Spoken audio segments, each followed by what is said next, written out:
Welcome to our channel.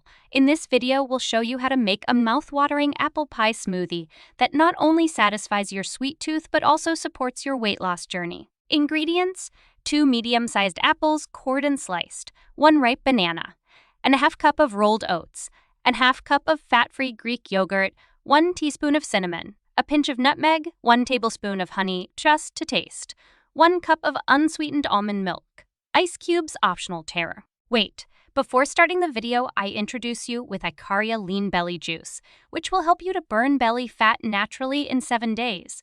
For more details, click the link in the video description below. Add the sliced apples to your blender, followed by the ripe banana, rolled oats, and Greek yogurt. Sprinkle in the cinnamon and a pinch of nutmeg for that warm, comforting flavor. Drizzle in the honey to add a touch of natural sweetness. Finally, pour in the unsweetened almond milk to help everything blend smoothly. Now it's time to blend this mixture until it's creamy. Your apple pie smoothie is ready to drink. Ready to say goodbye, stubborn belly fat. Get Icaria Lean Belly Juice. Smoothies, click the link in the video description below. If you enjoyed this video, don't forget to give us a thumbs up, subscribe to our channel, and hit that notification bell. Thanks for watching.